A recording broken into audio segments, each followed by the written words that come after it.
Let's do some AP Calculus AB problems from Unit 1, shall we?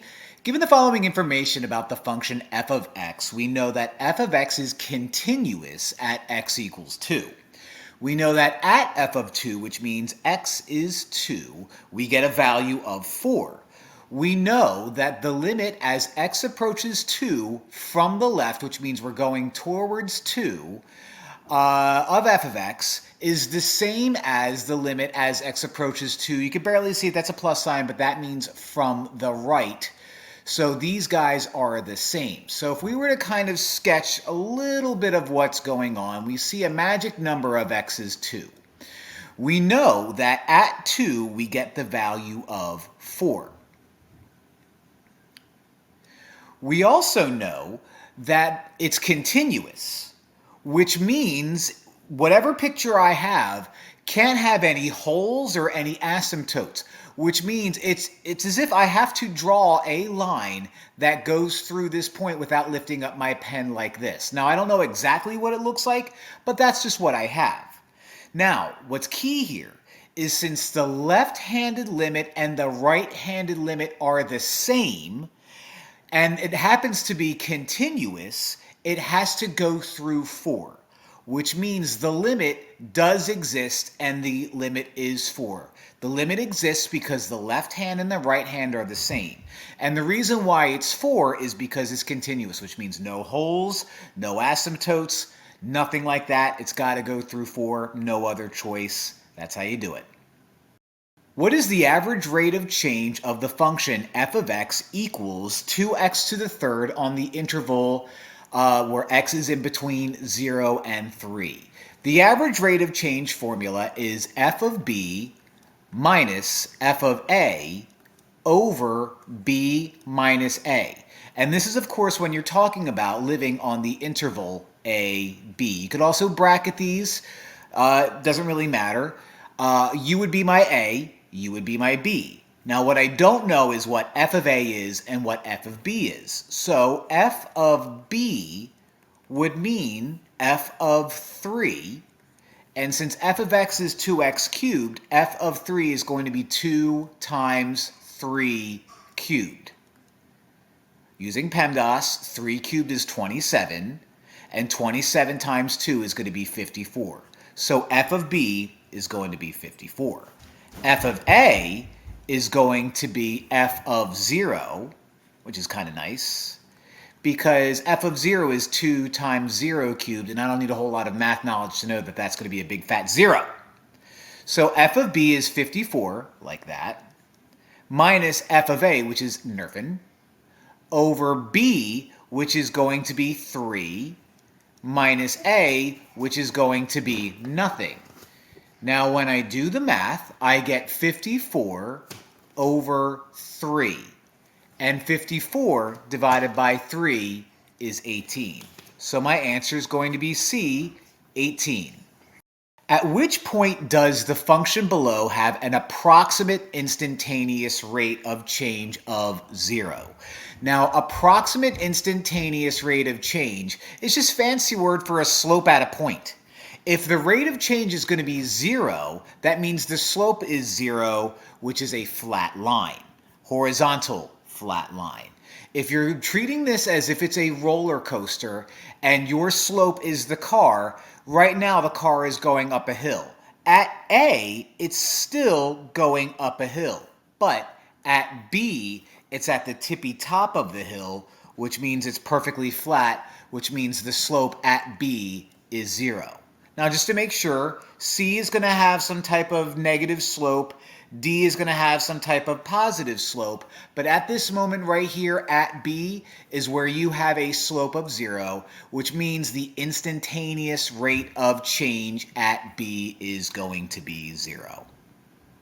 Where is the following function discontinuous? Now, discontinuous means if I were to trace, is there any point where I would have to lift up my pen because I have to make a hole, or maybe there's an asymptote, or maybe there's some type of break in the graph? Well, I see a few spots that that's going to happen. If I were to start from the very left, I'm going down this nice little hill, it's concave up, but at no point do I have a hole up until I hit value 2. Now at 2, I have no value. It's a hole. And in fact, there's no value that if I were to plug in for what looks like 3.5, I actually get something. So 2 is what's called a point of discontinuity because there's nothing there. If I keep going to 3, I have another break. Now you might be thinking, all right, at 3 here, if I were to plug in a value for 5, it looks like I get 1. Does that mean it's not a point of discontinuity? Does that mean it's continuous? No. Since this is a hole, it still is a break in my graph. Even though there's a value down there, there's still a break in my graph, which means at 3, it is also discontinuous. So there's two places where this graph is discontinuous, at 2 and at 3. 1 is fine. I don't care that this is weird concave up to concave up action. But 3 and 2 have holes in them, and since they're not filled in, it's not continuous. Evaluate the limit as x approaches 0 of f of x, where f of x is e to the 3x minus 1. Whenever we're being asked to evaluate a limit, if we have the numbers in front of us, we could just plug it in. My only fear is if I plug it in, do I get something that's undefined or do I get infinities everywhere? And that's not going to happen here. If I plug in 0 for x, I get e to the 3 times 0 minus 1. That becomes e to the regular 0 minus 1. Anything to the 0th power is 1, and 1 minus 1 is 0. So in this case, evaluating a limit is something simple as substituting it in, making sure that there's no weird stuff happening, and since there isn't, we're done, we're good. Evaluate the limit as x approaches 1 of x squared minus 1 over x minus 1. Here's an issue. If I were to do this algebraically and substitute 1 in for both x's, I get what's called an indeterminate form, 0 over 0, and that's against the rules. So this is what I'm thinking. Well, x squared minus 1 is difference of squares. So can I just factor that out to x plus 1, x minus 1? And if it's over x minus 1, then these guys cross out. So now I can just take the limit as x approaches 1 of x plus 1, and I can do this algebraically by substituting 1 into x. So 1 plus 1, hold on, let me get my calculator, is 2. So since I wasn't able to plug it in and do it right away, if I can factor stuff out, then the problem is manageable, and I get the answer of 2. Evaluate the limit as x approaches negative 3 of x plus 3 times the quantity x squared minus 9. You could do this algebraically by substituting negative 3 in for x. You just have to be careful of like undefined things and a bunch of infinities and stuff like that, but that's not going to happen. If I were to plug in negative 3, not negative infinity, infinity on the brain, I get negative 3 plus regular 3, and then here I get negative 3 squared minus 9. This becomes 0. Negative 3 squared is 9. And 9 minus 9 becomes 0. And if you're like, that's kind of weird, 0 times 0, isn't that against the rules? Nope. The answer is 0. Again, the only problem would arise is if I have something that's undefined. And nothing here is going to be undefined, or I'm not going to get 0 over 0, or I'm not going to get infinities anywhere. I just get a regular old number, and that regular old number is 0, and 0 is fine. Evaluate the limit as x approaches pi of sine 2x. All right, well, when I'm given a limit problem, I could just do it algebraically by substituting that number in for every x that I see. So this is the same thing as finding out sine of 2 times pi. And last time I checked, sine of 2 pi is a big fat 0. So this is as simple as you substituting pi in for x, doing a little bit of math. Okay, now usually when we do these evaluate expressions using limits and stuff like that, you get a little nervous when you see zeros, but that's only if you're dealing with things that are undefined. Here, I'm good to go. The answer is just 0, and that's it. Evaluate the limit as x approaches 10 for log of 2x plus log of 5. Now here's what I want to do. I remember back from pre-calculus and algebra 2 that if I'm adding two logs of the same base, and yeah, these logs are the same base because they're invisible 10. If I'm adding two logs of the same base, I can combine the insides through multiplication. So log base 10 of 2x and then log base 10 of 5 added together is going to be 2x times 5, which is 10x. Now I have to take the limit as x approaches 10. So the limit as x approaches 10 of log base 10 of 10x means I just replace that x right there with 10. So log base 10 of 10 times 10, all these parentheses, is going to be log base 10 of 100. Now again, the log rules. If I wanted to, I could turn that 100 into 10 squared. So log base 10 of 10 squared. And if I have the log base whatever of the same thing, I can rip that 2 out, and log base 10 of 10 becomes 1. 2 times 1 is 2, and my answer is B. Now, if you wanted to, you could have plugged the 10 in right here right away. But then you'd have to figure out what log base 10 of 20 plus log base 10 of 5 is. And even then, that's not a big deal because you would just end up with log base 10 of 100 anyway. So whether you combine the logs now or combine the logs later is up to you. But I combine them first because why the heck not? These are my videos. Using the graph of f of x, find the limit as x approaches 3 of f of x. Well, here's 3, and the limit as x approaches 3 does not exist. And if you're like, whoa, whoa, whoa, there's a number here and the answer is 2. I know, but the limit as x approaches a number only exists if the left side limit and the right side limit meet at the same place. I'm not asking you here to find f of 3. If I was asking you to find f of 3, the answer would be 2. That's not what I'm asking you to do. I'm asking you to find the limit as x approaches 3, and since the left-handed limit and the right-handed limit don't meet at the same exact spot, the limit does not exist.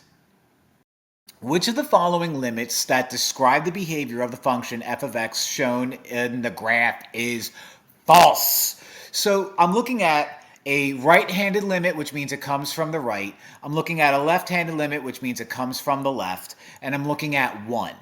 Okay, now the limit coming from the left, which would be the b guy, seems to be going up and up and up and up and up, which means it's infinity. So the left-handed limit, the limit as x approaches 1 from the left is infinity. That's true. The limit as x approaches 1 from the right side is also infinity. So that means this guy is also true. Since the left-handed limit and the right-handed limit are the same exact thing, that means the limit as x approaches 1 is also infinity. Okay? So really, which of these is false? Well, none of them are. I messed that problem up. So let's pretend that D was none of the above.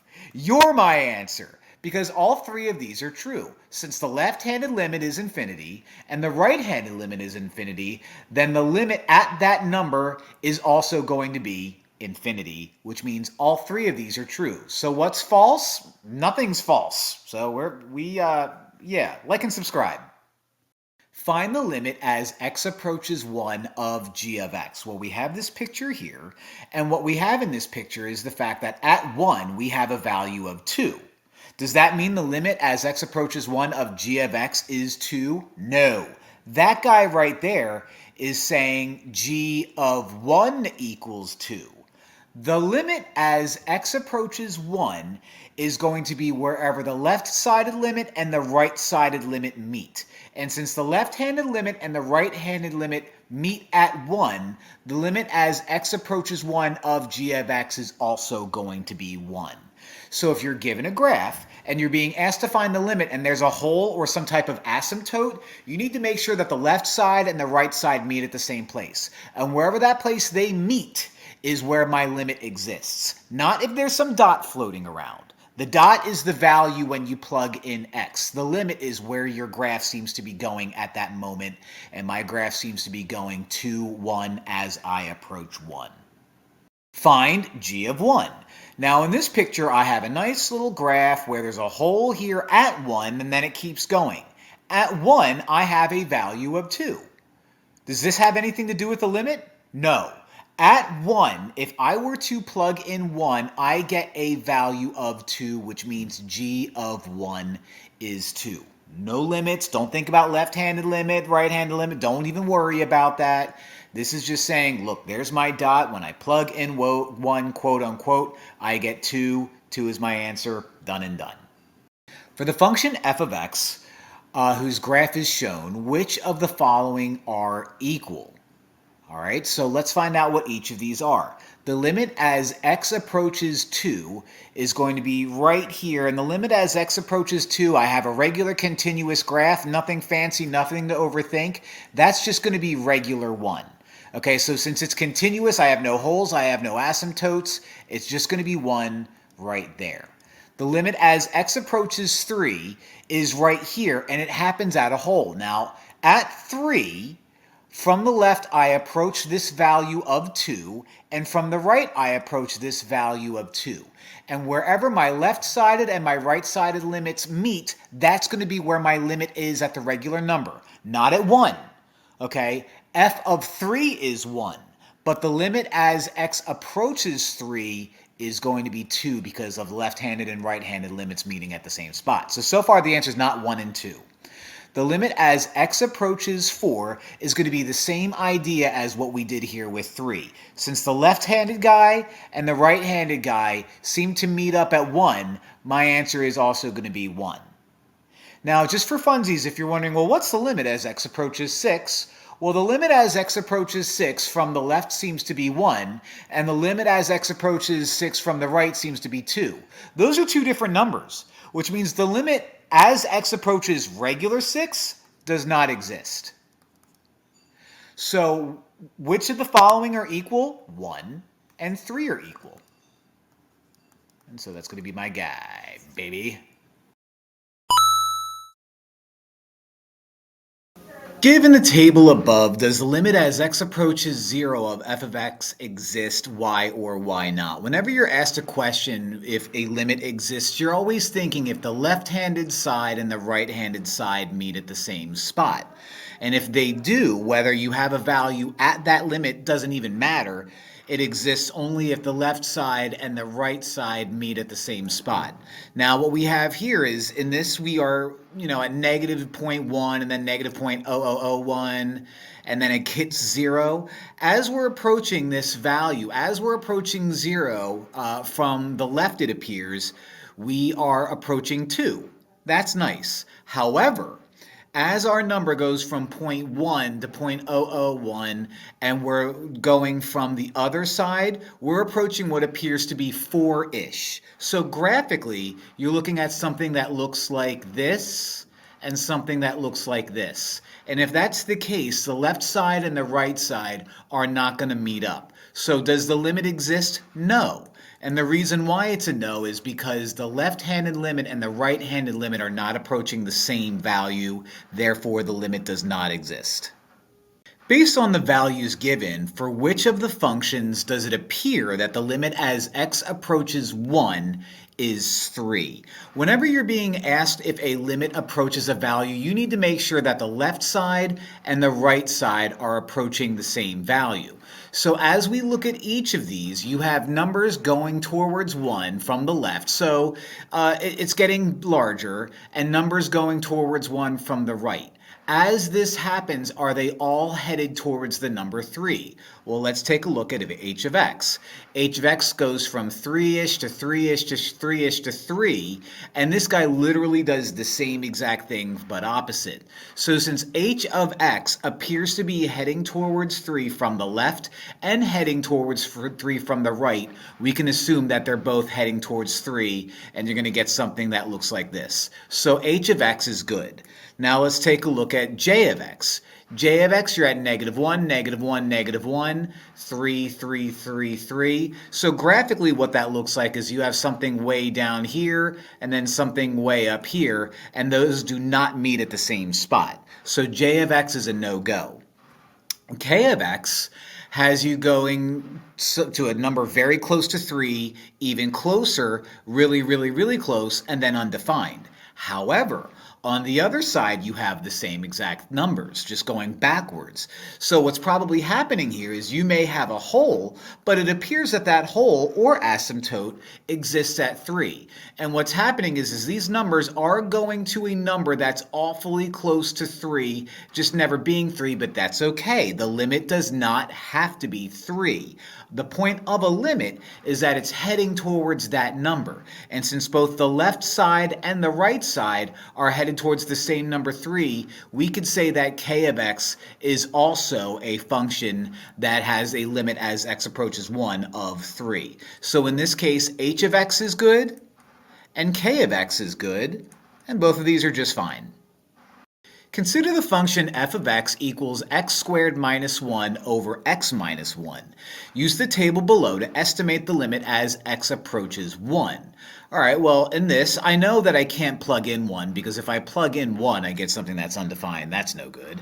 And I also don't have the value 1 here. However, 0.999 and 1.01 are both awfully close to 1. Awfully close to 1. So these are almost 1. 0.999 and 1.01 are both also awfully close to 1. So if I were to kind of sneak a 1 in here and sneak a number in here, that number would also be 1. So I think it's safe to say that as this table approaches the number 1, my f of x values also approach the number 1. So we can logically say that the limit as x approaches 1 of f of x should also be 1. Even though I can't plug 1 in, that's not the point. The point is, am I allowed to have something in this direction headed towards the same exact value in that direction? And in this case, that seems to be what's going on, and the answer is going to be 1. The table above gives selected function values and limit values for the functions f and g. Use these values to evaluate this limit, the limit as x approaches 3 of 2f of x plus g of x. Well, the nice thing about limits is if you're taking the limit of like a polynomial or something like that, and that's what this is trying to represent. You're trying to show that you're taking the limit of something like 2x squared plus 8x or whatever. I'm just literally making things up. Not that that matters. What you could do is you can almost, distribute that limit to everything. So you can make this 2 times the limit as x approaches 3 of f of x plus the limit as x approaches 3 of g of x. And now that we have that, we're kind of like, oh, well, none of this matters. And it doesn't. You're absolutely right. None of that does matter. What we do care about is the fact that the limit as x approaches 3 of f of x is 5. So 2 times 5, drop down the plus, and the limit as x approaches 3 of g of x is 4. So this becomes 10 plus 4, and 10 plus 4 is 14. So kind of a tricky problem, kind of a weird problem, but we did it.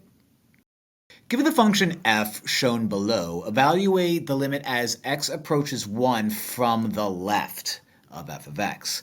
Now what we have is a piecewise function. All right, we have some type of quadratic which turns into some type of linear function which turns into some type of cosine, and we don't know what anything looks like. But what we do know is that at this one moment, at 1, okay, at 1, and in fact, me drawing that straight line right there, this is 1 right here.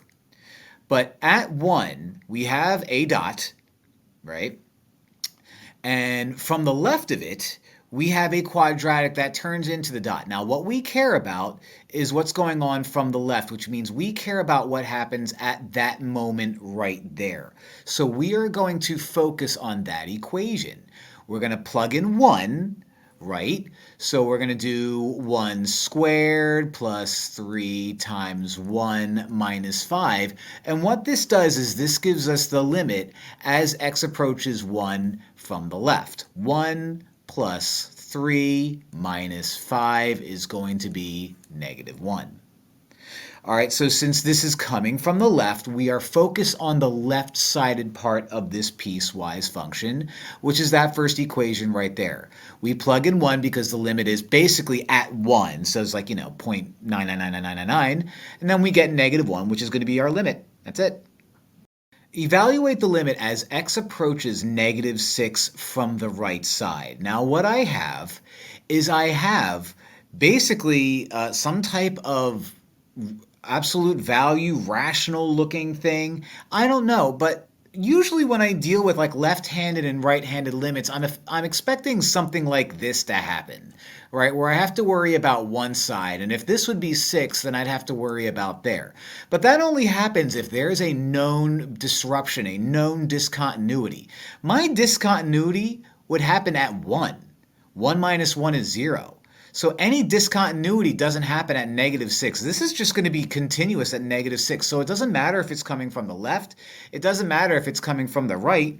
I just plug in negative 6 and do a little bit of math. So 3 times negative 6 plus 4 all over the absolute value of negative 6 minus 1, close the absolute value. In the numerator, we have negative 18 plus 4. In the denominator, we have the absolute value of negative 7. That simplifies out to negative 14 over positive 7, which gives me negative 2. So again, the trick of this is you would look at that from the right thing and be like, oh, I wonder what that means. Well, in this case, since this is a continuous function, absolutely nothing. It means nothing. You just substitute in negative 6, do the problem, everything's fine. The graph of g of x is shown below.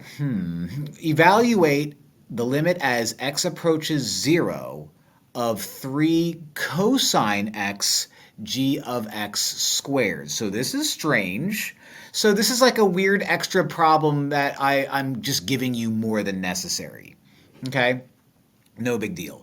What I do know is that the limit as x approaches 0 of 3 cos x is going to be 3 cos 0. Now, g of x squared means I go to this graph and notice that at 0, my limit appears to be 4. So the limit as x approaches 0 of g of x is 4. If I were to take that and square it, I would get 16. So I'm going to multiply that guy to 16. Cosine 0 is 1. So I get 3 times 1 times 16. Ooh, 316. Which is going to be 48. Ooh, that was a close one. That was a close one. Yeah, but that's what I get. Kind of a strange problem. Made you think outside the box a little bit. Evaluate the limit as x approaches 4 of x squared minus 7x plus 12 over x minus 4.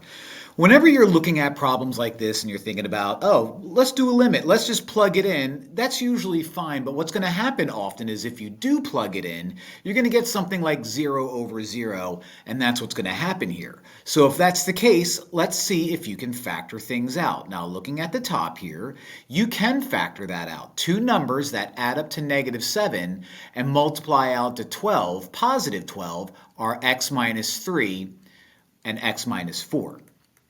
Now that's going to all be over x minus 4. Now why is that good news? Well, because the factors of x minus 4 cross out.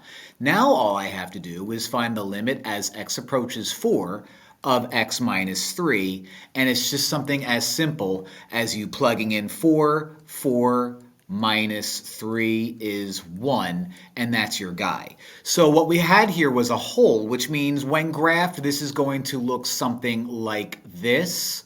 And so at 4, we get the value of 1. Just because if we were to plug in 4, it's undefined, doesn't mean that the limit doesn't exist, and it does exist at 1. If f of x equals this ugly, gross-looking piecewise function, and I'm being asked to find the limit as x approaches ln of 2, this is what I'm going to do. I have to make sure that both of these guys are exactly the same. Why? Well, this is demonstrating a piecewise function that changes at ln of 2, whatever ln of 2 is. Okay, so if I were to just, say, oh, okay, well, this is or equal to, let me plug it in and get 2, that would be the wrong thing, because if it's going to look like this, then the limit does not exist. So I have to make sure that I get 2 in both of these cases. So let's plug it in for this one first. The limit as x approaches ln of 2 of e to the x is going to simplify to e to the ln of 2. Now this is nice because the e to the ln cross out and you're left with just 2. So the top guy gave us 2. So this guy gave us 2. That's good. The bottom guy, no matter what I plug in, is also going to give us 2. So these guys actually do meet up at the same spot, and that spot is 2. So since that spot is 2, the left side and the right side match up, everything is fine, everybody's happy, the answer is going to be 2. So the limit as x approaches ln of 2 of f of x is 2. Lots of 2's, 2's everywhere. Find the limit as x approaches infinity of this rational function here. Now, what you would normally do if you're being asked to find the limit is you would plug in, and this is me air quoting it, you can't see, but you would plug in the infinity. What happens here is you would get infinity over infinity, and that's no good. That doesn't make sense. The answer is not 1. Okay, so we can't do that. So here's another option that we can do. Notice that on the top, you have e to the x. Okay, that's an exponential function. That's going to grow pretty quickly. On the bottom, you have e to the 5x. That's going to grow 5 times exponentially faster. And when your degree in the denominator is larger than the degree in the numerator, this is going to approach infinity a whole lot faster than this does. So as your denominator approaches infinity, your whole thing becomes 0. So the limit of this guy is going to be 0 because the denominator has a degree that's significantly larger than the numerator does, and therefore the denominator gets larger, this gets large, but this gets larger really fast and is going to approach 0. Find the limit as x approaches 0 of this rational function right here. Well, issue number 1, if I were to plug in 0, I'd get something that's undefined. But issue number 2 is I have 2 fractions living up here. So why don't I fix that first and then deal with the fact that I have an x on the bottom. So if I were to multiply u by 5 over 5, multiply u by 5 plus x over 5 plus x, then I can combine the 2 fractions upstairs. So that's going to become 5 times 1, okay, minus 1 times 5 plus x, so 1 times 5 plus x, so that's going to happen. Don't forget, we're going to distribute that negative. And on the bottom, I'm going to have 5 times 5, which is 25. I don't know why that took me so long, plus 5 times x, so 5x. Okay, this is still all over x, and I'm still going to take the limit of this, so I'll clean that up in a minute. Okay, 5 minus 5 minus x over 25 plus 5x all over x has these guys cancel out. So now we have negative x over 25 plus 5x all over x. Now my issue, and let me rewrite it here, negative x, I'm just rewriting, 25 plus 5x all over x. Now I still have the x on the bottom. So if I were to go back here and do this thing, we still have an issue because if I plug in 0 on the bottom, it's undefined. So why don't I multiply the top and the bottom by 1 over x? Okay, that'll cancel u out. And when you look at that, that'll also cancel u out. So now we're left with negative 1 over 25 plus 5x.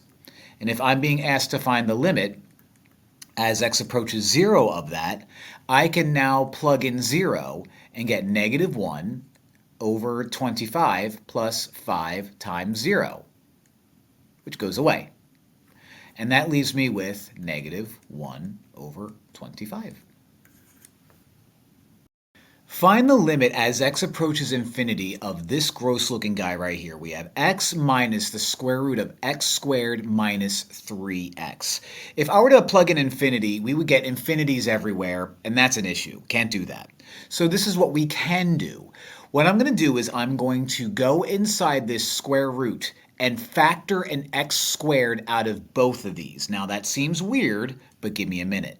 Okay, this x hasn't been touched. The square root I'm about to mess with. If I factor an x squared out of both of them, I can factor an x squared out of an x squared, leaving me with 1. If I removed two x's from negative 3x, I'm left with minus 3 over x, right? Now what I can do is, since I'm now saying minus the square root of x squared times something, the square root of x squared kind of cancel each other out, and I can rip out an x. So you become x minus x, because the square root of x squared is x, and then times the square root of 1 minus 3 over x, like so. Okay, since there's an x in common in both of these guys, I can pull an x out of that, and I'm left with 1 minus the square root, 1 times the square root of 1 minus 3 over x. Now that I have 3 over x, I can apply the limit a little bit better. And this is going to be a little unique, but watch what I do. As I apply the limit as x approaches infinity, yes, x does become infinity, and that's weird, but wait.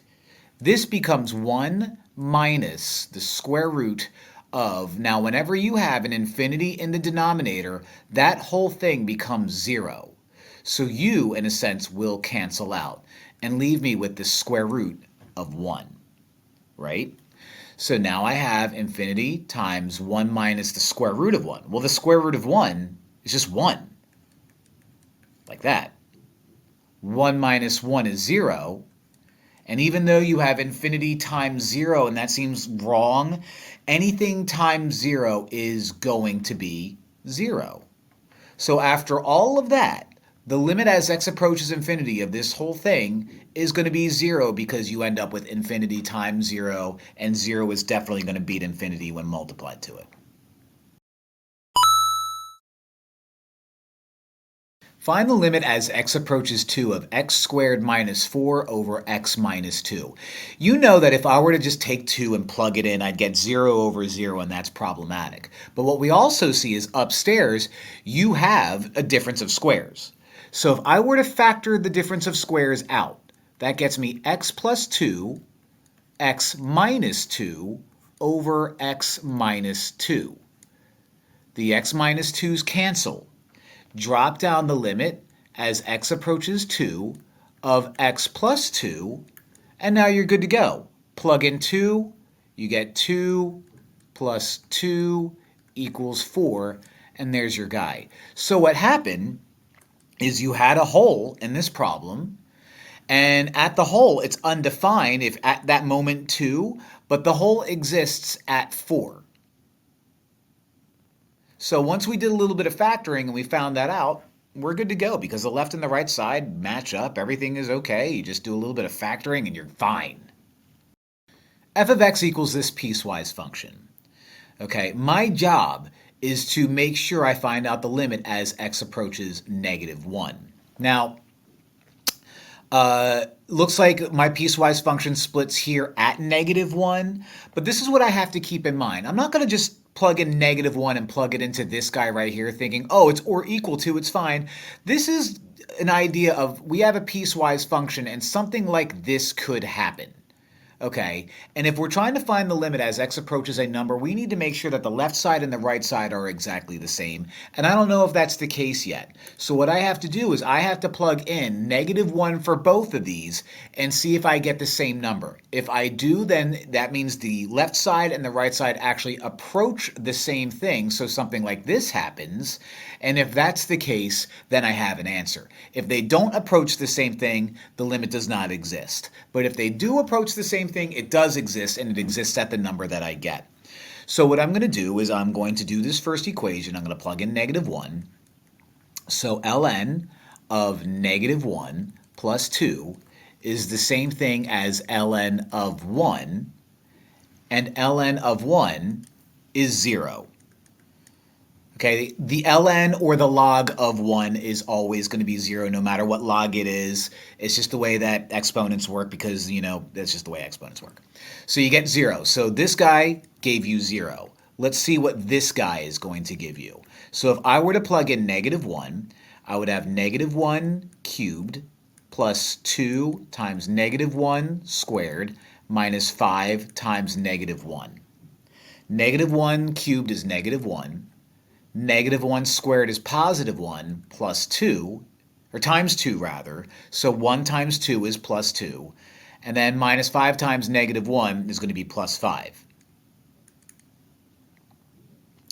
-1 plus 2 plus 5 is not 0. In fact, it's 6. So since these guys are different numbers, we have one of these right here.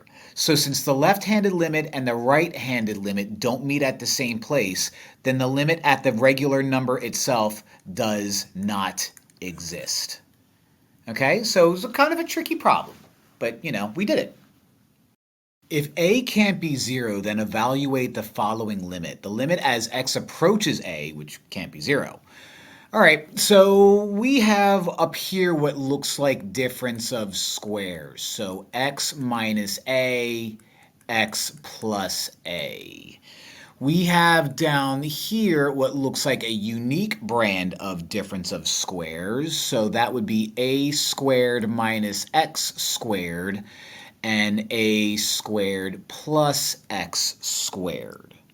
Now I can keep going with this. Okay, the top doesn't change. X minus a, x plus a, didn't change. Okay, a squared minus x squared continues factoring. So that's a minus x, a plus x, and then we have a squared plus x squared. Okay, you cross out.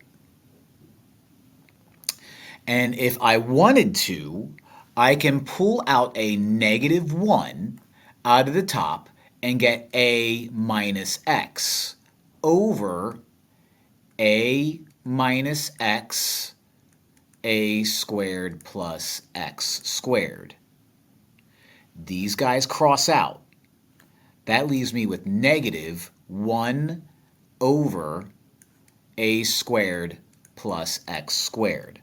Now, if I take the limit as x approaches a, bring that negative out front of 1 over a squared plus x squared, that gets me -1 over a squared plus a squared, which is -1 over 2a squared. Very bizarre problem.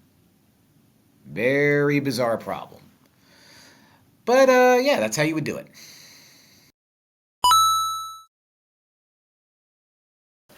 The functions f, g, and h satisfy the relationship f of x is less than or equal to g of x is less than or equal to h of x. In other words, g of x is sandwiched in between f of x and h of x. So that happens to be on the interval 0, 3. I'm not sure if that's going to be any important here, but it is also known that the limit as x approaches 1 of f of x, which is u, is going to be 4. And the limit as x approaches 1 of h of x, which is u, is also going to be 4. So this guy is called the squeeze theorem. And basically what it says is if you have a number here that's equal to the number here, then this guy's got to be equal to both of those numbers. You're 4, which means it only makes sense that 4 is going to be quote unquote in between them. So when it asks us which of the following could the limit as x approaches regular 1 of g of x be, well, there's only one option, and that guy is 4. So again, that uses the squeeze theorem. And it basically gives you the idea that if you have something in between two outer functions like these guys, and these outer functions are the same, the guy in the middle's got to be the same too. So yeah, squeeze theorem, it's fun. Let u and v be functions defined as u of x is negative e to the x minus 2 minus 3, and v of x is a half x squared minus 3x. So there's u, there's v. Given f is a function that f is in between u and v, what is the limit as 2 approaches f of x? Now this guy uses the squeeze theorem.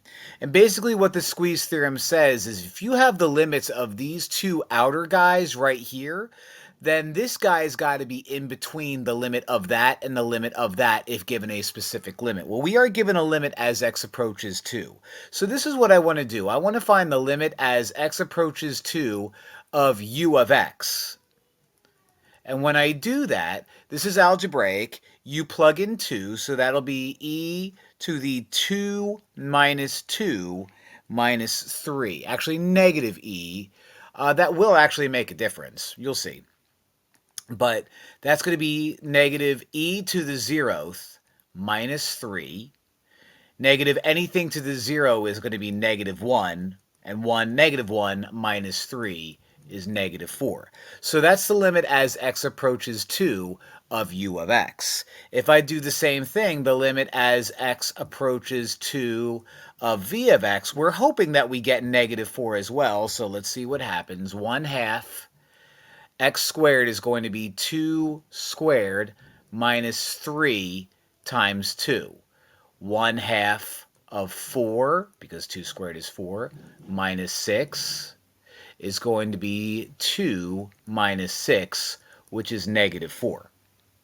So, since the limit of 2 of u of x was negative 4, and the limit of 2 of v of x was also negative 4, then the limit as x approaches 2 of f of x is also going to be negative 4. So that's the squeeze theorem. Squeeze theorem is very bizarre, not the most useful thing on the planet, but that's what you do on a problem like this.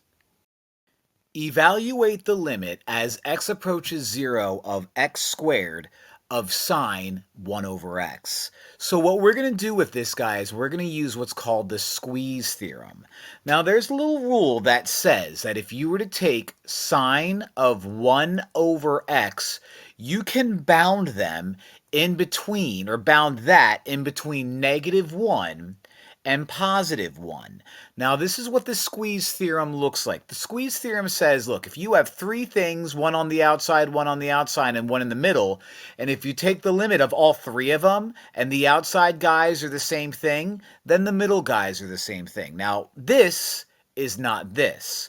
So if I were to multiply this entire inequality by x squared, that would give me negative x squared is less than or equal to x squared sine 1 over x, which is also less than or equal to x squared.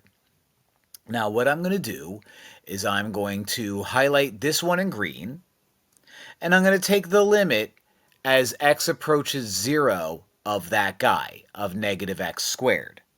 If I take the limit as x approaches 0 of negative x squared, that gets me negative 0 squared, which just ends up being 0.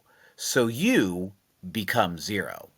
If I were to take this guy and do the same thing, and take the limit as x approaches 0 of x squared, I plug in 0, and 0 squared is 0, which means this guy right here is 0.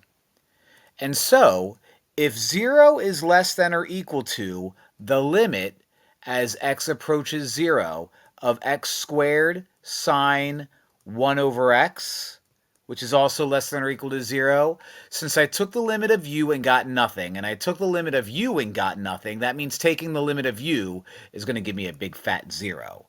So the answer to this guy is 0 by using the squeeze theorem. Kind of tricky, but lots of fun.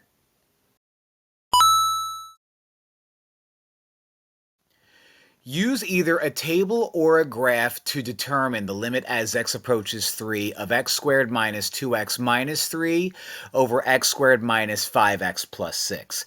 I'm thinking AP pre-calculus thoughts. Now that AP pre-calculus exists, we dealt a lot with wholes and asymptotes and zeros and stuff like that. So what I'm going to do is I'm going to factor the numerator, I'm going to factor the denominator, and I'm going to see what I get. Two numbers that add up to negative 2 and multiply out to negative 3 are going to be x minus 3, x plus 1. Two numbers that multiply out to negative 5, add up to negative 5 and multiply out to 6 are going to be x minus 3, x minus 2. Now, this is what we have. What we have is a whole at x equals 3.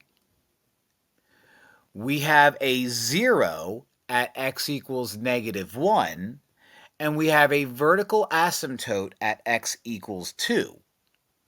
We also know that since the leading coefficient up here is x squared and the leading coefficient is x squared, that we're going to have a horizontal asymptote at x squared over x squared, which is 1. So what I could do is I can make a little rough sketch of this.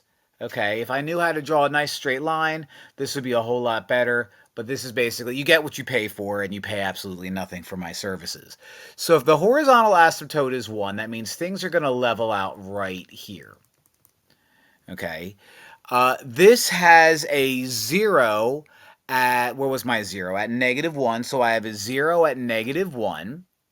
Okay, a vertical asymptote at 2, so we'll put a vertical asymptote here. And since everything kind of levels out here at positive 1, we are going to get a picture that looks like this. Like that, and then like that. Now, somewhere over here at 3, I'm going to get my hole. So there's 3. Now, there's my graph. There's my graph. So using this graph, I can kind of come up with a nice little estimate of what this would be. But you know what? I don't want to do that. I don't want to use just my graph. I'm actually going to use the fact, since these guys are this, they cancel out. And so that leaves me with the limit as x approaches 3 of x plus 1 over x minus 2. Plug in 3 plus 1 over 3 minus 2, and that gets me 4 over 1. So my limit's going to be 4, and I can kind of see that. Now, granted, my picture is absolutely not perfect by any stretch of the imagination, but using the picture that I made, I can kind of look at this and say, oh yeah, I guess I can see where that old crazy math guy came up with that. So that's what I got. Have fun with it. Which of the following piecewise functions satisfy these conditions? The limit as x approaches 1 from the left has to be 5. When you plug in 1, you get 3. And the limit as x approaches 1 from the right is 1. So basically, what I need, and it looks like all I have here are just regular old numbers. What I need is the fact as it's approaching 1 from the left, you get 5. So f of x is going to be some type of 5 when x is less than 1. When you plug in 1, you get 3. And when it's x is greater than 1, because it's approaching it from the right side, you get 1. So A is going to be my option for that one. Now, usually these might be a little bit more complicated. Maybe these are some functions and you might have to plug stuff in and do some math, but this was a simplified version of it, and I'm not going to complain at all. No one likes piecewise functions anyway. Which of the following options is the correct answer? We are being asked to find the limit as x approaches 3 of x squared minus 9 over x minus 3. Well, if I were to just quote unquote plug in 3, I'd get 0 over 0. That's indeterminate. That's no good. So what I have to do is I have to factor the top because it's a difference of squares. X plus 3, x minus 3 over x minus 3. The factors of x minus 3 cross out. So now I can just take the limit as x approaches 3 of x plus 3. Now that means I plug in 3 into the equation. When I plug in 3, I get 3 plus 3, which is 6. So the limit as x approaches 3 of that rational function right there is 6. I'm done. At which x values does this function have removable discontinuity? Removable discontinuity is a point in the graph where the limit exists, but it's not discontinuous. So the graph has a hole or a break, but the limit exists.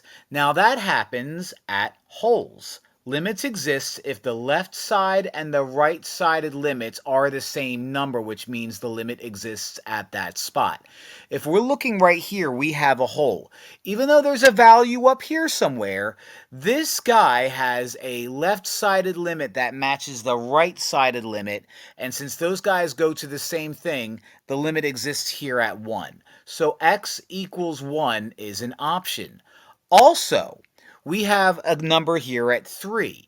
Now, there appears to be a hole here at 3.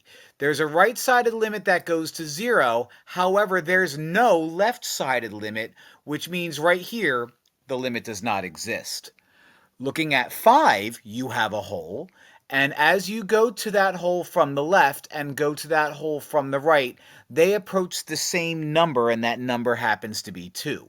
So since these guys have a left-sided and a right-sided limit that are the same, it's going to also have removable discontinuity. So your removable discontinuity exists at 2 places where x is 1 and where x is 5.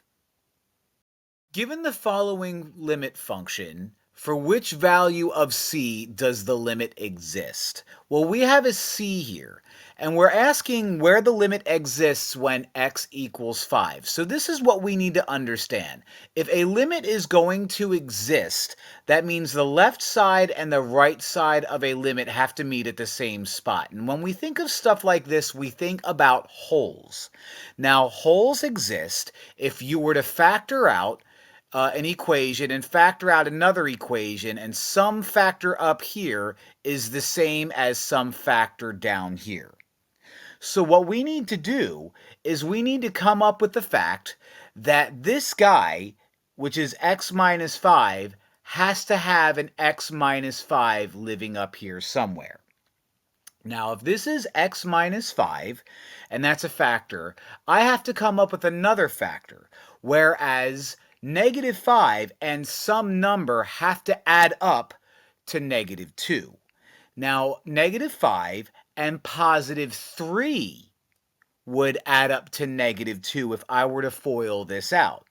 So if I were to FOIL this out, if I multiply negative 5 to positive 3, that would make c negative 15. So in order for this to have a limit that exists, c would have to be negative 15, because then I can factor this out to x minus 5 and x plus 3, and x minus 5 would exist on the bottom, therefore giving me a hole. So c in this case has to be negative 15. A strange problem. Given the function f of x equals x squared minus x minus 12 all over x squared minus 6x plus 8, at which x values is there a discontinuity due to a vertical asymptote? So let's think back about AP pre-calculus, those of you who took it. We care about when there are vertical asymptotes if we factor something and there's something on the bottom that's nothing like anything on the top. So what I have to do is factor both of these quadratics, and let's see where I have a vertical asymptote.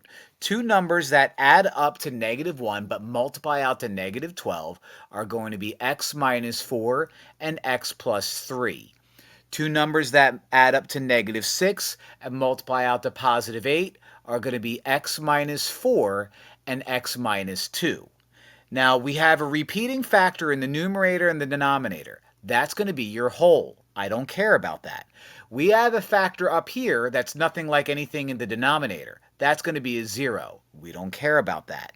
But what we have here is a factor on the bottom. And when I have a factor on the bottom, whatever that factor equals 0, or whatever x value that makes that factor 0, which would be 2 in this case, is going to be my vertical asymptote. So I only have one vertical asymptote, and that lives at x equals 2. So that's going to be my only option. X equals 2 is my vertical asymptote. That is going to be where my discontinuity exists. Consider the function f of x equals x squared minus 4 over x minus 2. Which of the following statements is true regarding the discontinuity of this function? Well, let's find the discontinuity of this function. It looks like I could have either a vertical asymptote or a whole depending on what the upstairs factors to. The numerator is a difference of squares, so let's factor that. X minus 2, x plus 2, all over x minus 2. Now, since I have a factor of x minus 2 and x minus 2, one in the numerator and one in the denominator, that's going to be a whole, and that whole exists when x equals 2 because that's the number that would make this undefined. So at x equals 2, I have a whole. So let's see what our options are. Which one of these is true? There is no discontinuity. Well, that's not true because there's a whole at x equals 2. There is a removable discontinuity at x equals 2. Now, what removable discontinuity means is you have discontinuity where the limit does exist. If you have a whole, the left side and the right side of the limit exists because they are the same, which means the limit does exist. So a whole represents removable discontinuity. So B is going to be my answer. So no, not jump discontinuity, no, not infinite discontinuity, whatever that means. Maybe that's a vertical asymptote. In this case, since it's a whole, we have what's called removable discontinuity because the limit does exist. Which of the following statements are true? All right, we have this wacky looking graph here that doesn't make sense, and we are told that the limit as x approaches 0 of f of x equals the limit as x approaches 3 of f of x. Well, let's find out what each of those are. The limit as x approaches 0 of this picture appears to be 6. So you're 6. The limit as x approaches 3 of f of x appears to also be 6. So you are true. Let's take a look at that second one. The limit as x approaches 1 from the left appears to be 2. The limit as x approaches 8 from the right appears to be 2. So this guy is also correct. The limit as x approaches 5 is going to be 2. The limit as x approaches 8 from the left is going to be 5. So these guys are not true. So the ones that are true are going to be option 1 and option 2. Compute the limit as x approaches 2 of f of x, and we're given this piecewise function. F of x is the quantity x plus 1 squared for everything less than or equal to 2, and f of x is x plus 7 for everything bigger than 2. So since magic happens at 2, we need to make sure that the left-handed limit and the right-handed limit approach the same exact number, whatever that number is. Okay? If they do, then the limit exists at that number.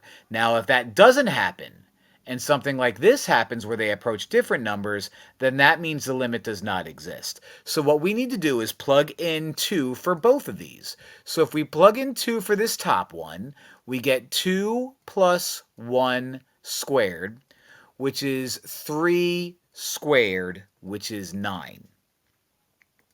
All right, so this looks promising. If we plug in 2 for that bottom one, we get 2 plus 7, which is 9.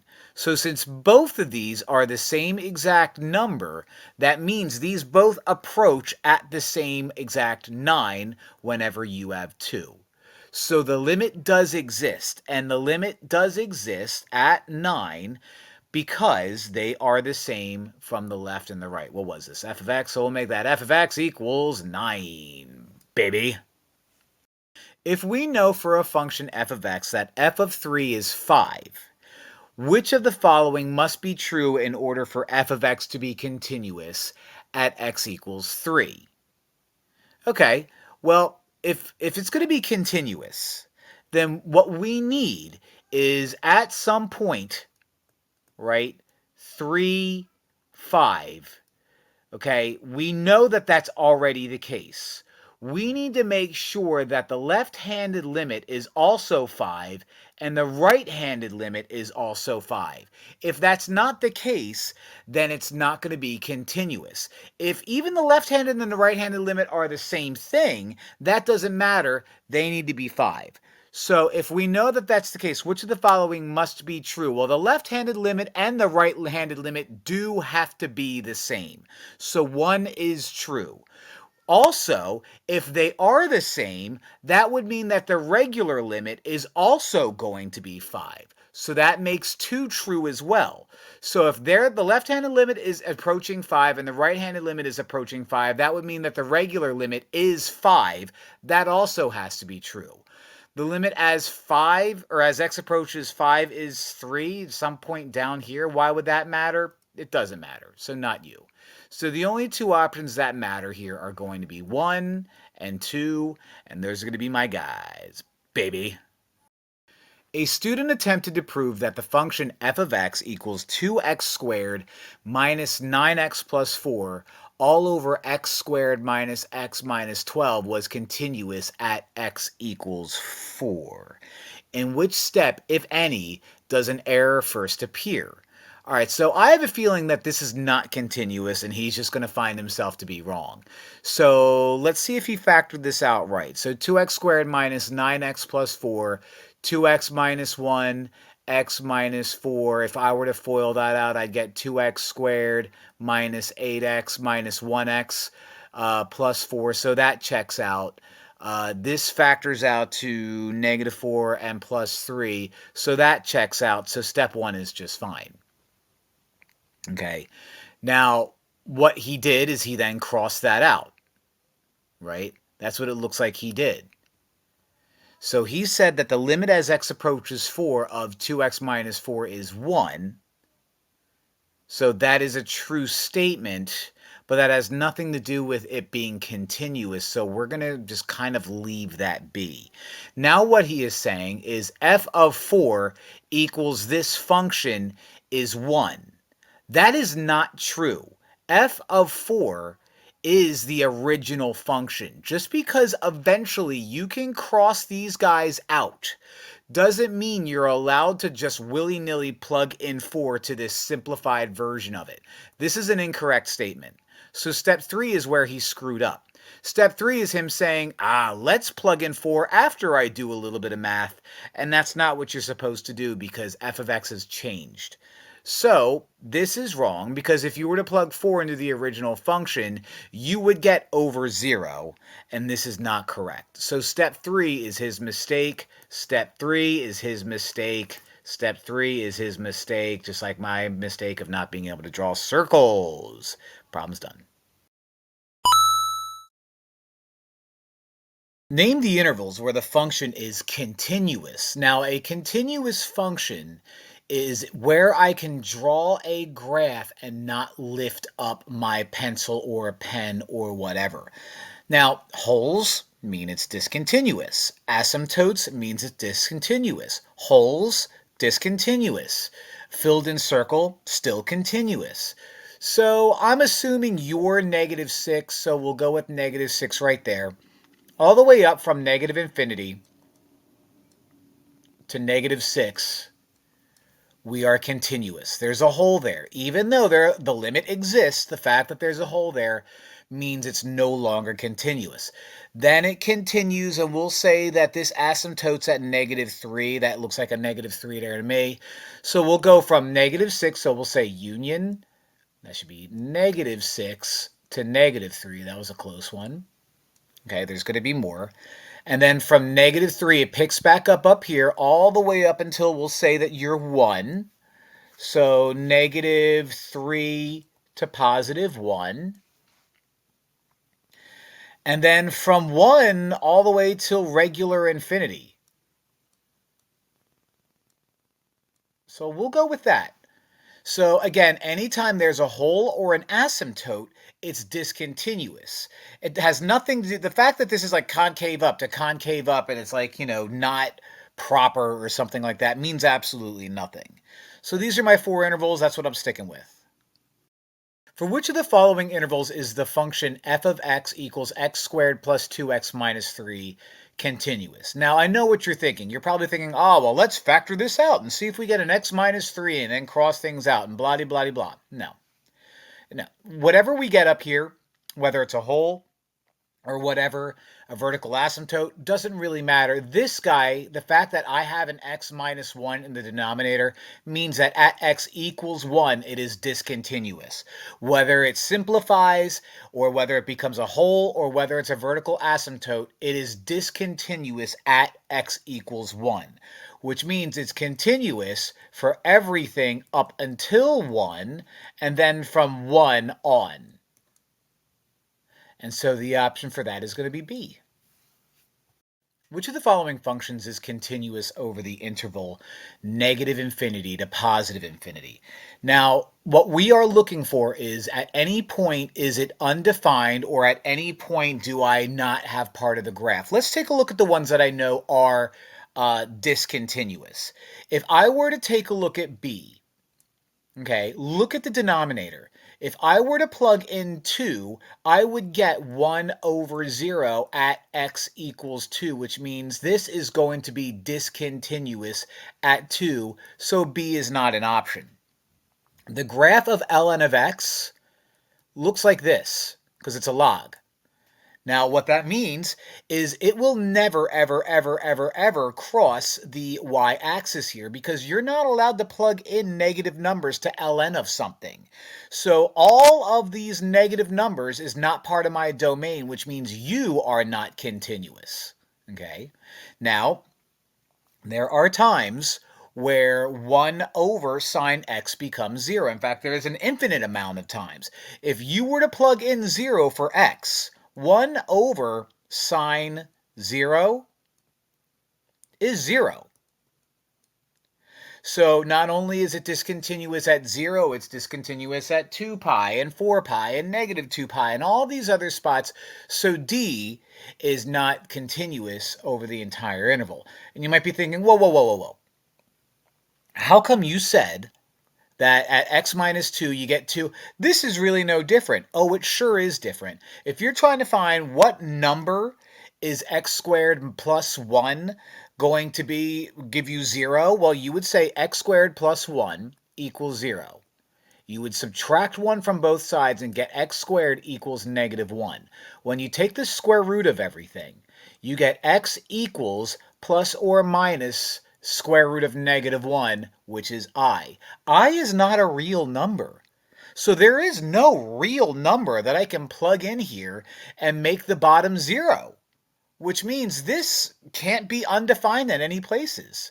So A is going to be my guy. Kind of tricky there. Very bizarre problem. Find the value of A that will make the function below continuous on the interval 0 to infinity.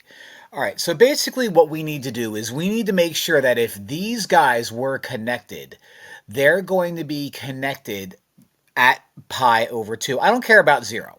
Don't care about 0. I need to make sure that these guys are connected at pi over 2. So in order for them to be connected at pi over 2, I need to set these guys equal to each other. Ax plus pi over 2 equals pi sine x. Now at pi over 2 is where my guys need to connect. So I need to replace every x here with pi over 2. So you become pi over 2a, right, plus pi over 2 is going to equal pi sine pi over 2.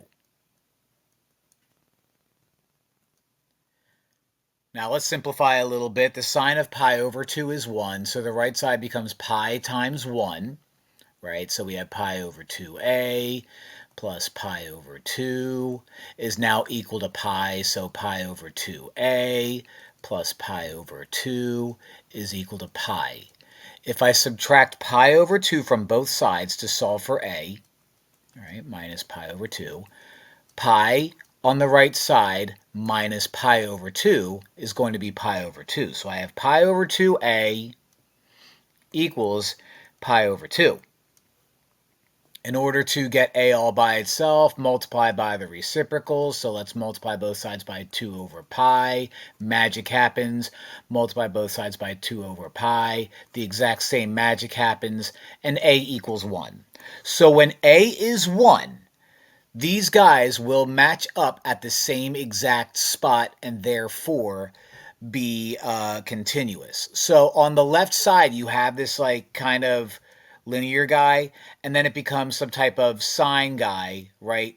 They connect if a is 1. If that is 1x plus pi over 2, you're good to go. These guys will be continuous. Consider the piecewise function f of x equals 5x squared minus 2 where x is greater than 1, x squared plus 2 where x is less than 1. For what value, if any, is f of x continuous? Well, 1. Why? Because 1's not included in any of these. So you basically get that guy, I don't care what it looks like, and then you get another guy, I don't care if they're connected or not. Either way, you have a hole attached to both of them at 1, so 1 is where it's continuous. Well, that was fun. Thanks for watching. Consider the piecewise function g of x, where g of x is x squared minus 4, so something that looks like this. But at 2, you don't count it. So there's a hole here at 2, whatever that 2 looks like. 2, there's some point called b. For what value of b is g of x continuous at x equals 2? Well, basically, I need to make sure that whatever b is, it fills in that spot right there. So let's set these guys equal to each other and plug in 2 for x. So we have x squared minus 4 equals b. Let's replace that x with 2, so we get 2 squared minus 4 equals b.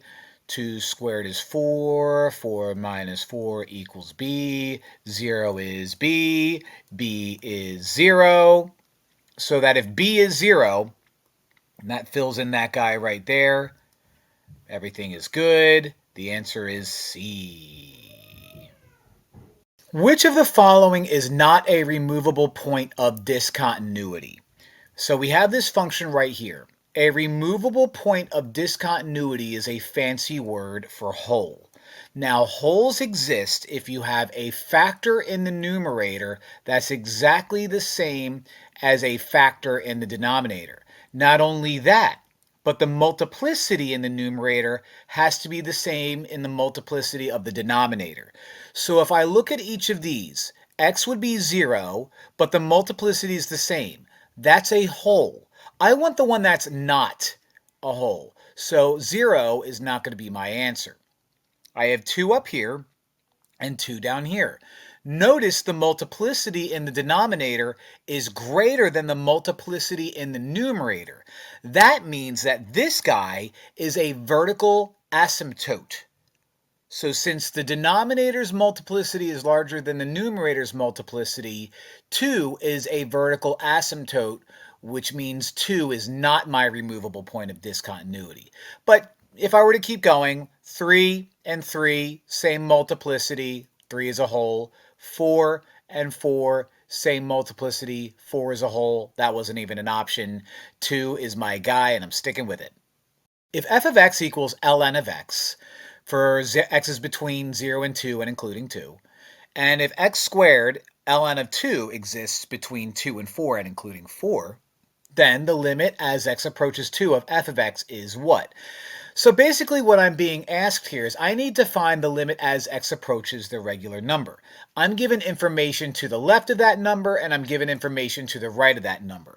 These two guys have to be exactly the same in order for the regular limit to exist. So consider this like the left-handed limit, consider this the right-handed limit. If the left-handed limit and the right-handed limit as x approaches 2 are exactly the same, then as x approaches 2 is also going to be that number. So let's find each one. We have ln of x. So if I were to plug in 2, I would get ln of 2. I'm not even going to bother trying to do any math right there. Okay. For this guy, I would get, if I plug in 2, 2 squared ln of 2, which is 4 ln of 2. Now, if I were to plug ln of 2 into a calculator, I would get some gross number. If I were to plug ln of 2 into a calculator, I would get some gross number, and multiplying 4 to it would be a bigger version of that number. So whatever this is, ln of 2 looks like that, and 4 ln of 2 is going to look like that. These guys do not match up at the same number. Therefore, the limit does not exist when the limit approaches regular old 2. So make sure that the left-handed side and the right-handed side match up. And if they don't, the limit does not exist. Take the limit as x approaches 4 of this, holy cow, quartic over x minus 4. Now, I can't plug in 4 because I would get something over 0, and I'm not even going to bother plugging in 4 up here because I'm assuming I'm also going to get 0. Maybe I will, maybe I won't. So this is what I'm going to do. I have a hunch that I'm going to have to do polynomial long division, and so I'm going to set up polynomial long division. You are already in order, so x to the 4th minus 7x cubed plus 12x squared plus 4x minus 16. Now, if you're a fan of synthetic division, by all means use synthetic division. It's probably faster, but I like polynomial long division. I don't know why. Call me insane. X times x cubed is going to get me x to the 4th, so x cubed pops up here. Multiply x cubed to x minus 4, and I get x to the 4th minus 4x to the 3rd. Subtract the entire row means you do minus plus, and that drops down negative 3x cubed. Drop down plus 12x squared. Repeat the process. X times negative 3x squared is going to get me negative 3x cubed. So let's multiply negative 3x squared to x minus 4. So that'll be negative 3x cubed plus 12x squared. Flip the signs. Ooh, this is nice. U becomes 0. Okay, so drop down 4x plus 4x. All right, x times what gets me 0? Well, nothing, so you're a big fat 0. So let's drop down the minus 16. X times what gives me 4x plus 4.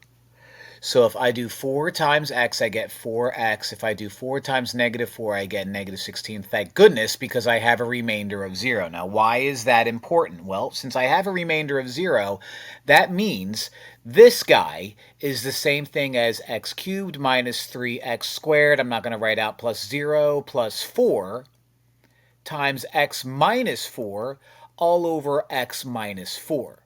Now, if I didn't have a remainder of 0, life would be very complicated. But since it was, I can cross these out and now take the limit as x approaches 4 of that guy right there. So I plug in 4, which is going to be 4 cubed minus 3, 4 squared plus 4. 4 cubed is 64 minus 3 times 16. Ooh, 316 plus 4. That gets me 64 minus 48 plus 4 64 plus 4, I'm just going to do this part because it's easier for me. It's going to be 68, and 68 minus 48 is 20. So yeah, I did this hoping that I would have a remainder of 0. My hopes were good.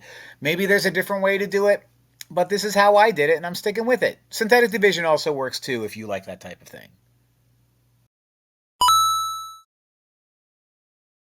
Find the limit as x approaches 4 of f of x. Well, at x approaches 4, we have this little guy right here, and that little guy is called a vertical asymptote. The left-handed limit, as the limit as x approaches 4 from the left, appears to be negative infinity. The right-handed limit, the limit as x approaches 4 from the right, appears to be positive infinity. These guys aren't the same.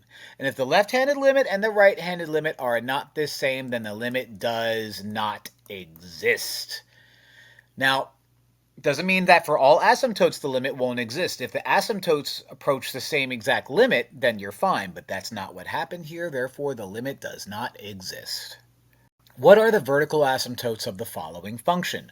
Well, vertical asymptotes exist when you factor out an equation or a rational and you get stuff downstairs that's completely different from the stuff upstairs. There's nothing to factor upstairs, so what I have to do is completely factor the denominator and see what I get. Whatever numbers give me zeros on the bottom is going to be my vertical asymptote. So I need to come up with two numbers, or two factors rather, that multiply out to 2x squared minus 11x minus 21. So I hate these. I know one of them is going to be a 7 and a 3 probably.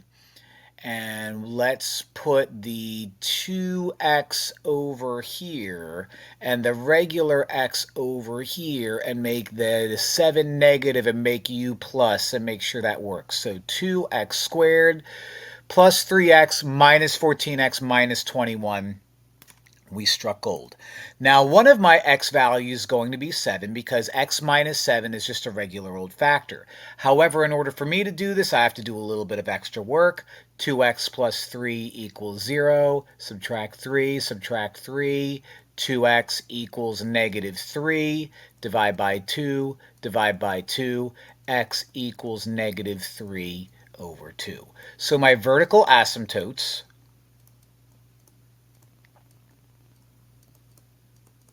I just write it out, I'm going to put VA.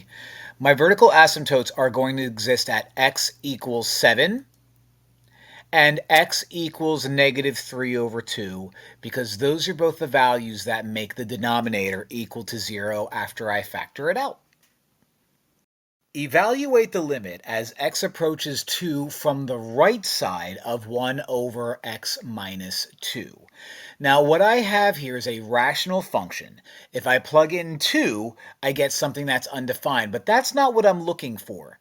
What I'm looking for is what happens as I approach 2 from the right side. So since this is an AP Calculus test and the year is 2024, I'm assuming that most people in AP Calculus took AP Pre-Calculus last year and had to graph stuff that looks like this. We know that since we have x minus 2 on the bottom, that I have a vertical asymptote at x equals regular 2. I also know that since x minus 2 is on the bottom, I have a horizontal asymptote at the x-axis. Do I have any zeros? No. I have no x's in the numerator to give me zeros. So if I were to graph this out, and that's me drawing a straight line, if I were to graph this out, what I know is there's a vertical asymptote at 2. I also know that if I were to plug in like negative 50, I would get 1 over negative 50 minus 2, which is a negative number. So I know that this guy is going to look like u. And if I were to plug in 50, I would get 1 over 48, which means anything to the right of 2 is going to be positive. So this guy is going to look like u. Now, the question that's being asked is, where is my limit as I approach 2 from the right side? Well, coming from the right, I'm moving on up like the Jeffersons did. And that means my limit as x approaches 2 from the right is going to be positive infinity. So A is going to be my answer. Which of the following statements is true about the function f of x equals 1 over x squared as x approaches 0? Well, we do know, that's me trying to draw a straight line, we do know that 1 over x squared is going to look like this. Okay, this is the parent rational function. You should know that. Okay, as x approaches 0, well, if the limit as x approaches 0 is what we're being asked, the limit doesn't exist. Why? Because you're going up at 0, you're going down at 0. They don't match up. The left-handed and the right-sided limits don't match up, so the limit does not exist. The function has a horizontal asymptote at y equals 0. That actually is true, so we could circle it. The limit as x approaches 0 is infinity. No, it doesn't exist. The limit as x approaches 0 is negative infinity. No, it doesn't exist. The function is continuous at 0. No, that doesn't make sense because if I plug in 0, I get 1 over 0. So right off the bat, we had our correct answer. Nothing crazy. Makes sense to me. Boy, was that fun. Evaluate the limit as x approaches infinity of 5x over x plus 2. If you're in AP Calculus here in 2024, you probably took AP Pre-Calculus, so you should be familiar with this. Whenever you take the limit as x approaches infinity of a polynomial over a polynomial, what you do is you circle the leading term in the numerator, you circle the leading term in the denominator, and you simplify just those guys. I don't care about anything else. 5x over x. 5x over x crosses out, and you're left with 5. So now this is me air quoting plugging in infinity. Well, there's nothing to plug in if there's no longer an x. So since there's nothing to plug in, 5 is left over. So when the degree in the numerator is the same as the degree in the denominator, and I'm taking the limit as x approaches infinity, or negative infinity, it's just going to be whatever the leading coefficient over the leading coefficient is. And so I have 5 over negative 1, which is 5. My answer is A. Compare the relative magnitudes of the functions as x approaches infinity. For f of x, we have x to the third power, and g of x, we have e to the x power. This is a cubic. That grows fast. This is exponential. That grows 1,000 times faster. Exponential, anything to the x power, whether it's e or x, is going to grow a lot faster than x to the any number. So e to the x is going to grow faster, or in this case, g of x is going to grow faster as x approaches infinity. So f of x grows faster than g of x as x approaches infinity? No. G of x grows faster than f of x as x approaches infinity? Yup. Both of them grow at the same rate? Nope. F of x approaches a horizontal? Nah, I'm not even going to bother. Okay, so since this is exponential to the x, that's going to grow at an exponential rate. That is cubic, not near as fast as g. Evaluate the limit. The limit as x approaches infinity of ln of x over x.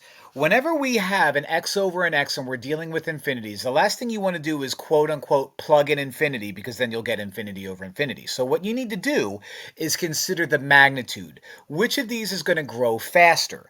Well, the graph of ln of x looks like this, and it's going to flatten out as x approaches infinity. The graph of x is going to continue increasing at a constant and steady rate. So what's going to happen is the denominator is going to grow faster. So the denominator is going to approach infinity a whole lot faster than this guy does as x approaches infinity. And when the denominator approaches infinity faster than the numerator, you have a limit that equals 0.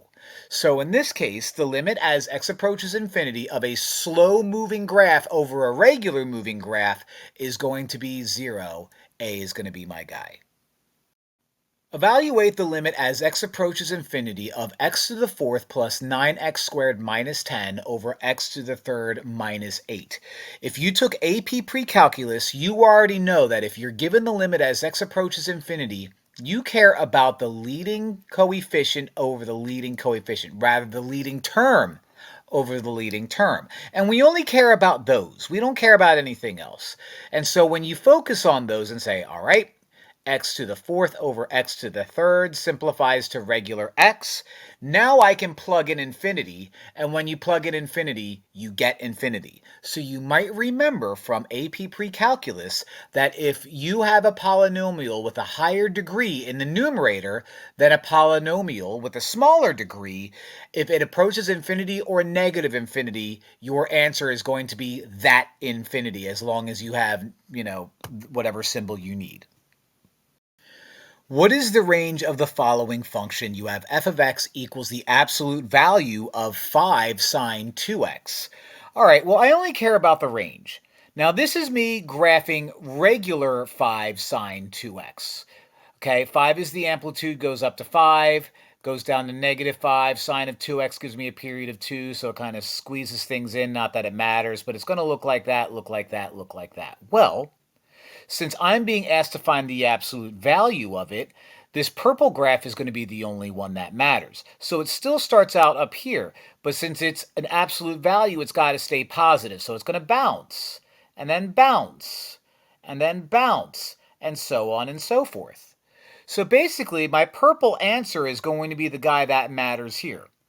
And my range is going to be everything from 0 to 2, 0 to 5, and including both of those. So we will say 0 is less than or equal to 5, which is less than or 0 is less than or equal to y, which is less than or equal to 5. That's going to be my range. Kind of a strange calculus problem, but I liked it, and so I kept it in here. Baby. Let f of x be a continuous function on the interval 2, 6, and suppose that f of 2 is negative 3 and f of 6 is 5. Which of the following statements must be true by the intermediate value theorem? Well, the intermediate value theorem says that if I were to travel from point A to point C, that at some point I'm going to hit point B in the middle, or somewhere in there. So if I were to look at this from a graphical point of view, okay, if I were to plug in 2, I'm down here at negative 3. All right.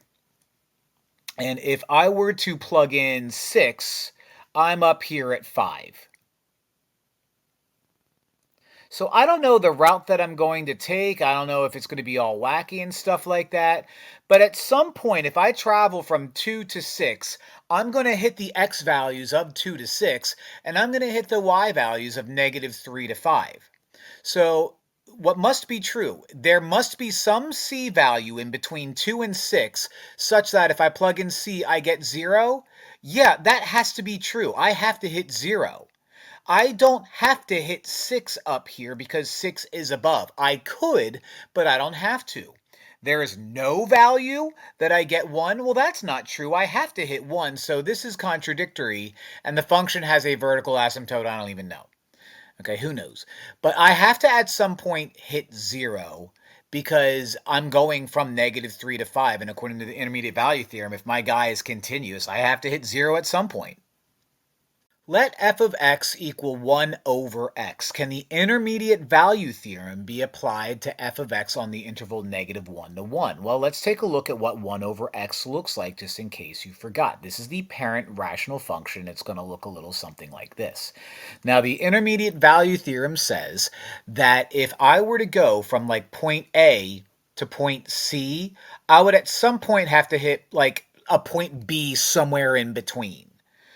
And that only works if it's continuous. Oh, look what I have, a non-continuous function. So can the intermediate value theorem be applied? No, because it's not continuous at x equals 0. A thermometer reads 58 degrees Fahrenheit at noon and 80 degrees Fahrenheit at 3 p.m. According to the intermediate value theorem, which of the following must be true? Well, the intermediate value theorem says if I'm going to go from 68 degrees to 80 degrees, at some point I have to hit 69 and 70 and 71 and all that stuff and all the things in between. And it has to happen between noon and 3. So let's make sure that I follow both of those criteria. I have to hit in between 68 to 80, and it has to be between those 2 points. So the temperature must have at some point reached 75 degrees between noon and 3, and already that is my answer. The temperature must have been exactly 85 degrees between noon and 3. Nope. In fact, it may not have ever reached 85. The temperature cannot have been less than 68 degrees during this period. It could have been. It could have gone from like 66 and then jumped back up. We don't know that. We don't know that. The temperature was increasing at a constant rate during this period. We don't know that either. So the only one that works is, yeah, at some point we must have hit 75 because according to the intermediate value theorem, this is going to be a continuous idea and you must hit that number in between. The continuous function g of x is defined on the interval 0, 4. The table below shows selected values of g of x. So equal input values, -5, -3, 1, 4, and 8. Based on the intermediate value theorem, which of the following values of g of x must occur for some c in between 1 and 3. So in between 1 and 3, I go from -3 to 4. So I need some number, like this is definitely going to hit -2 and -1 and 0 at some point, and all the decimals in between, and 2 and 3, and all the decimals in between. So at some point, I have to get a number in between -3 and 4, but not including. And so the number in between -3 and 4, but not including, would be 0. So at some point in between these guys, there must be a c that if I plug in for x, I get 0. It'll probably happen around here. And when that happens, I'm satisfying the intermediate value theorem. And I believe that is my last problem for Unit 1. Hooray! Like and subscribe, baby.